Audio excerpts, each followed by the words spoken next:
In our history, whether biblical or contemporary, there's a certain controversial topic that arises: slavery. I often think that when God created man, He surely didn't say, "Let there be a slave." More like, "Let there be trouble." But jokes aside, here's Abraham, who had slaves, yet at the same time, the Lord took care to ensure they weren't treated as mere objects. When we hear about God commanding the release of a slave for a knocked-out tooth, we might laugh, thinking it's an odd way to approach health reform. But the truth is, God always put humans first. And then comes Jesus, telling us to treat others the way we'd want to be treated. That's the biblical way of thinking. Do not do unto others what you wouldn't want done to you. Apostle Paul goes further, saying that the slave Onesimus should be treated like a brother. Maybe today they'd be best buddies, starting a business together under the brand Slave and Brother, top quality tense. But what does slavery look like today?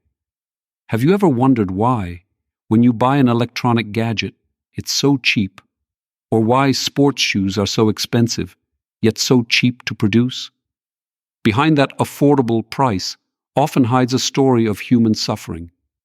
Today we have modern slavery in the form of human trafficking, corporate exploitation, and human rights violations. And while a slave might have lost a tooth back then, today they lose their entire dignity. So what can we do about it? Firstly, be aware. Inform each other and investigate where the products we buy come from. We can support organizations fighting against slavery and avoid companies that practice it. But more importantly, let's remember what Jesus said. Treat others with respect, love, and empathy. When it comes to slavery, we can't change the past, but we can influence the future. Let's not lose hope. Every time we choose clothing from a retail chain or from a local craftsman, every time we choose good over evil, act with love, we get closer to a world where everyone is free and respected. May the Lord bless our efforts to make a difference every day for a better tomorrow.